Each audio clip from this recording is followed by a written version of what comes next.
$1,247. That's your balance. Not your savings. Your balance. You check it at 11:43 p.m., lying on a mattress you bought secondhand from Facebook Marketplace.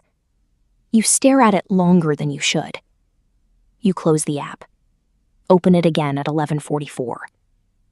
Nothing changes. And somehow, you still expect it to. You have $31,000 in student loans, $4,200 on a credit card, and a paycheck coming Friday that is already mentally spent.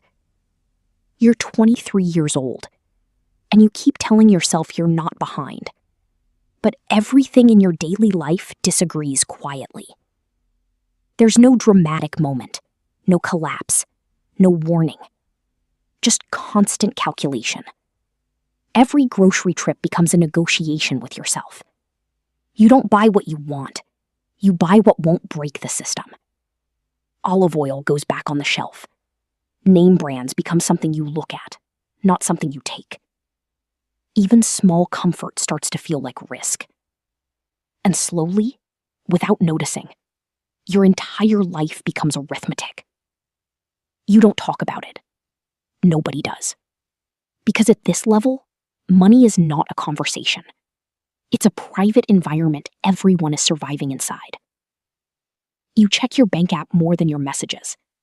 Not because you expect change, but because checking gives you a sense of control, even if it's false.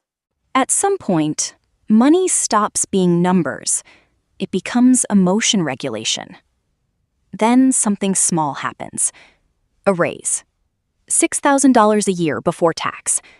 It doesn't change your life, but it changes your mood. For a short time, you feel like you've escaped something, like you've moved forward, like things are finally adjusting in your favor. Then reality responds immediately. Car repair, $900. Unexpected expense, $200. Life, unchanged. And just like that, the system absorbs it. That's when you learn something important. Income doesn't sit still.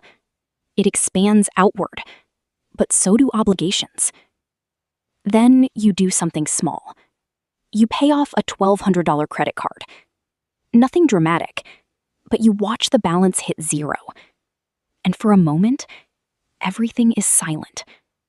You take a screenshot, not to post it, not to show anyone, because nobody would understand why this matters.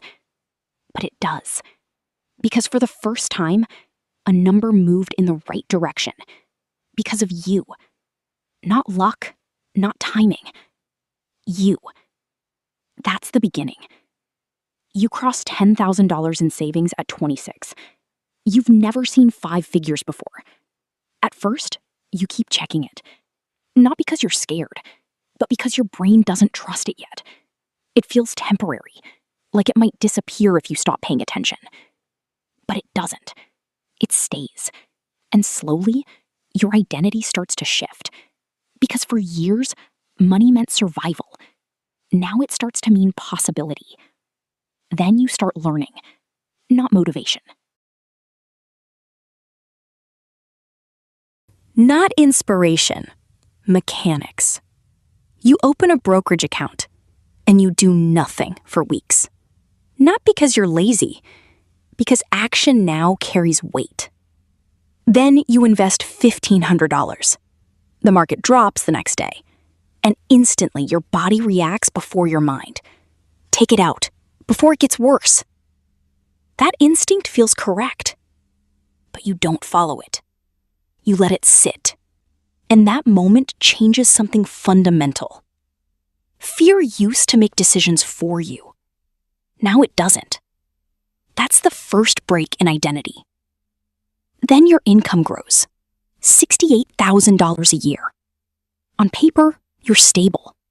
You have savings, a Roth IRA, a plan. You did everything you were told to do. Maximize retirement, build emergency fund, avoid debt. And for a moment, it feels like you've succeeded.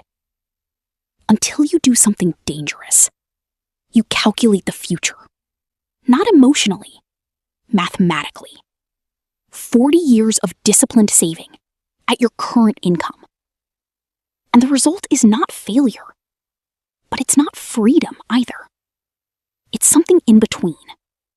Stable, predictable, limited. That's when you reach the competence plateau, where you are good at surviving, but not yet building. And that's where the second rule appears. Salary is a ceiling, disguised as stability. So you start something small. Not a business, not an identity, just something that didn't exist before. At first, it makes $400 a month, then $900, then $1,700. And you don't announce it. Because announcing something fragile usually distorts it. For 14 months, your life doesn't change externally. Same apartment, same habits, same routines. But internally, everything is reorganizing. Because now money is no longer linear. It is not tied to hours anymore. It reacts to leverage, not time. Then something shifts again. $80,000 net worth. Then $110,000. And this time, you feel it differently. Not excitement, awareness. Because you can see a gap forming between effort and outcome. And that gap is where everything changes. Your investments start producing returns without you. Small at first, $3,800 a year. Not life-changing, but concept-changing. Because it proves something irreversible. Money can move without you. Then your side income grows. Some months it beats your salary, and the question changes. It's no longer, how do I earn more? It becomes, what is actually worth my time? And that question quietly reshapes your entire life. You reach $150,000 net worth at 32. You own a rental property. You have a portfolio. You have a business forming structure. And something changes socially. You stop talking about money. Not out of pride, but because explanation creates distortion. People don't process numbers. They process identity. So you reduce noise. You say no more often. No to lifestyle pressure. No to social spending.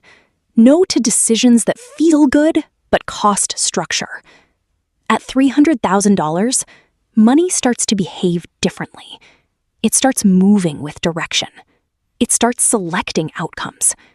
Then $500,000. Now assets begin buying other assets. You restructure everything. Exit positions, reinvest capital, expand exposure. You are 36. Net worth, $920,000. And something unexpected happens. You stop feeling urgency and start feeling acceleration. Because now your thinking is faster than your income. Then it happens. $1 million. No emotional shift. No transformation moment. Just confirmation. The system works. That's all. So you continue. At 2.3 million, money becomes a resource. At 5 million, it becomes positioning. At 10 million, reputation. At 30 million, infrastructure. At 80 million, distance. And that distance changes everything.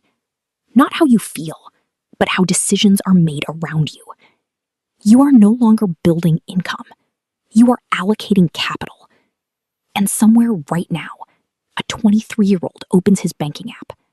$1,247. He doesn't realize it yet, but he is not looking at a balance. He is looking at the starting condition of a system that will not change until he does. He puts items back at the store. He adjusts his choices quietly. And he thinks this is temporary. But nothing about it is temporary. Because repetition compounds. Not just money. Everything. And the system does not care who you are. It only responds to consistency. And every story starts the same way.